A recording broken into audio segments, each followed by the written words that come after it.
Hey guys, welcome back to Jordan Samuel Skin Talks. How you doing? I forgot to say in the first video, or this could be I always act like I'm putting these videos in order, I'm filming them in order, and that's never really the case, so I don't know why I say that. So this could be the first video. But I don't have a drink with me today. A, because it's 1 in the afternoon, and I just happen to have some time to film right now, and it's a beautiful day, so I was like, why not? B, it's Tuesday that I'm filming, and it's Tuesday talk time, which if you're not familiar with that, if you are on Instagram, I've started to do almost every single Tuesday at 4 p.m. Pacific, 7 p.m. Eastern. Don't ask me to figure out other time zones because I can't. I am doing an Instagram live where I put a question box up like a few hours before. Have you asked questions? And then I will click so that question, it's very clear what question I'm answering, and then I answer the question. And then some time for my skincare ramblings.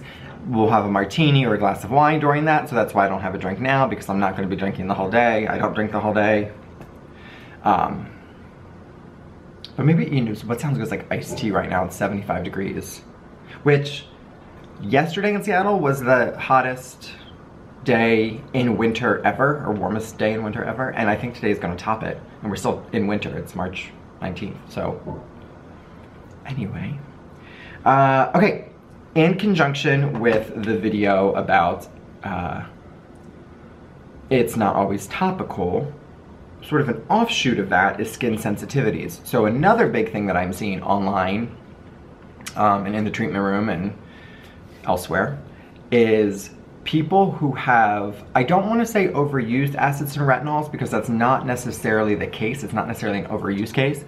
But again, with use of acids and retinols on a regular basis, some skin types and skin conditions can get that surface sensitivity.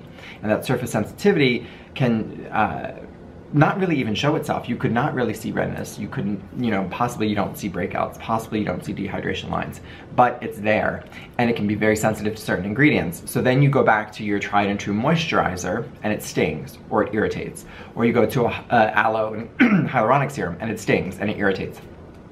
That is sort of the biggest concern I'm starting to see right now with acids and retinols, and then people don't put 2 and 2 together again, and they think it's that product. They now all of a sudden are allergic to that product's out, they give it a bad review, they hate it, when their skin is just sort of in like a weird place right now with calibrating back to balance when you're, you know, doing a ton of acids and a ton of retinols. And remember, there is going to be a period where the skin is going to feel a little sensitive and a little irritated, but over time, with regular and consistent use and possibly buffering with the right products and using the right cleansers, the skin will get back to more of a balanced state, and things like those moisturizers or SPFs or anything else will be more enjoyable to use.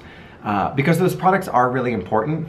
And so for you to put everything in the basket of let's just keep on the acids and retinols and let's, you know, everything else that's irritating me is a no, is not really, A, it's a waste of money, B, it's a waste of time, and C, it's not always true, because the skin is, and I'm also saying all of this from 100% experience of my own, and of clients too.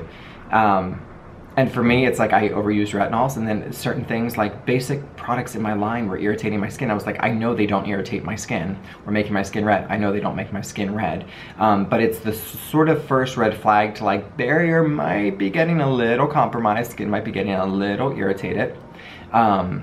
Depending on, and this is where, of course, I know it's not like, these talks are helpful, but it still does not replace seeing somebody in person, whether a dermatologist or a facialist. But you know, sometimes it's just as simple as you need to scale back. You need to scale back your acids, you need to scale back your retinols, whether it's a percentage thing in the formula or a strength thing in the formula, or it is simply overuse, and you just need to scale it back from you're using it 7 times a week, you need to go back to 3 times a week and put a day in between. Again, that is where you can certainly do all of this on your own and experiment to find that happy spot for yourself. It's much easier to go to a professional who can look at your skin and really see what's going on with the skin under a Maggie lamp and figure it out. If you don't have that ability or budget, which is of course understandable, then start first just scaling back, and not scaling back for 1 week and calling it good, scaling back for like 2 months, 3 months. You're still gonna get a result, you're still gonna be using a product, you're just gonna be using less of it, so you'll actually get more bang for your buck over time. But then start putting things in one at a time. Put that moisturizer back in that you wanna use, put that serum back in that you wanna use on your off nights, and see if it still stings and still irritates. And again, to clarify, I am talking about things that you have used in the past that are currently irking or irritating the skin. Not a new product that you've never used before and stinging, because then it could just be a reaction or an irritation. But like I said, there's many products in my line, even, and other lines that I used for years without issues. And then once I started really ramping up the retinol or acid scenario, I would use them and be like, oh, that stings, or oh, my face is red, knowing damn well that has nothing to do with that product. It has to do with my barrier and my possible overuse of acids and retinols. So overuse of acids and retinols, and really actives in general, is a serious epidemic. Sounds dramatic, but it is.